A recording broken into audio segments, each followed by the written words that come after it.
दादी की सच्चाई जूही और डॉक्टर रिया ने सबके सामने उजागर कर दी। उन दोनों ने मिलकर यह साबित कर दिया कि कैसे दादी ने असली रूही को जलाकर घर से गायब कर दिया था। यह खुलासा सबके लिए एक बड़ा शौक था, क्योंकि सभी लोग दादी को एक सजीव देवी के रूप में मानते थे, लेकिन असली सच्चाई कुछ और ही थी। जूही और डॉक्टर रिया की मेहनत से यह बात सामने आई कि दादी ने असली रूही को मारने के बाद उसकी जगह एक नकली रूही को घर में लाकर रख लिया था। दादी ने इस गहरी साजिश को इस तरह से अंजाम दिया था कि किसी को शक भी नहीं हुआ था। नकली रूही घर में आते ही पूरी तरह से असली रूही का रूप धारण कर ली थी, लेकिन इसके पीछे दादी की बड़ी चालाकी और कपट छिपा हुआ था।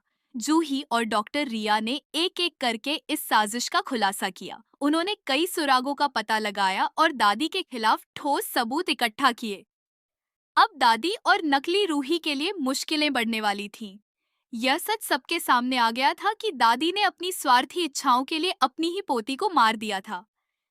अब घर में नाहर ने यह ठान लिया कि असली रूही को वापस लाया जाए और उसे घर में रीति रिवाजों के साथ फिर से शादी करने का अधिकार दिया जाए।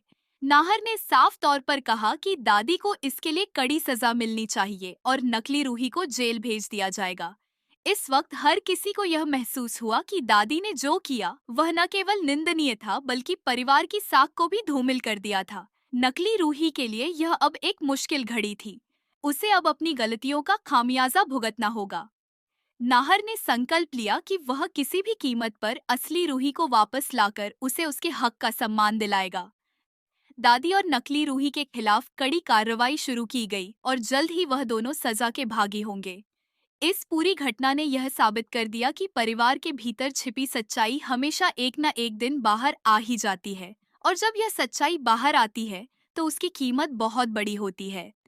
अब घर में खुशहाली लौट आई और सभी ने मिलकर यह तय किया कि किसी को भी इस तरह के धोखाधड़ी के चलते अपनी जान और इज्जत को खतरे में नहीं डालने देंगे। नकली रूही को जूही और डॉक्टर रिया ने इस घर से बाहर जाने के लिए कह दिया, लेकिन जूही की यह बात नकली रूही पर कोई असर नहीं डाल पाई। उलटे नकली रूही जूही और डॉक्टर रिया पर गुस्सा हो गई और बिना किसी और बात की परवाह किए वह वहां से चली गई। यह घटना उस समय की है जब घर में कुछ गलत होने का अंदेशा था। जूही और डॉक्टर रिया को पहले ही पता चल चुका था कि रूही का रूप धारण कर कोई और शख्स घर में घुसा हुआ है। उनका शक सही था, क्योंकि असली रूही का व्यवहार और शख्सियत नकली रूही से बिल्कुल अलग थी। जूही और डॉक्टर रिया ने एक योजना बनाई और नकली रूही को समझाने का प्रयास किया, लेकिन नकली रूही की तर्कहीनता और अहंकार ने उनकी कोशिशों को विफल कर दिया। जूही और डॉक्टर रिया ने नकली रूही को यह कहकर चेतावनी दी कि वह घर से बाहर जाए, क्योंकि उसे इस घर में रहने का कोई हक नहीं है। जूही ने सख्त लहजे में कहा कि वह इस घर की वास्तविक सदस्य नहीं है और उसे यह स्थान छोड़ देना चाहिए। वहीं डॉक्टर रिया ने भी अपनी बात रखी, जिससे यह साफ हो गया कि नकली रूही का यहाँ रहना किसी भी हालत में स्वीकार्य नहीं था। लेकिन नकली रूही ने इन बातों को नजरअंदाज किया। वह न तो जूही की बातों का पालन करने वाली थी और न ही डॉक्टर रिया की चेतावनियों को मानने वाली। उसके मन में गुस्सा भर गया और उसने चुपके से जूही और डॉक्टर रिया को धमकाते हुए घर से बाहर जाने का निर्णय लिया। बिना किसी जवाब या सफाई के नकली रूही वहां से चली गई। नकली रूही का यह कदम यह साबित करता है कि जब किसी के भीतर अहंकार और घमंड समा जाए तो वह दूसरों की बातें सुनने को तैयार नहीं होता। जूही और डॉक्टर रिया ने फिर भी उम्मीद नहीं छोड़ी और इस बारे में सख्ती से विचार किया कि आगे क्या कदम उठाना चाहिए ताकि घर में शांति बनी रहे।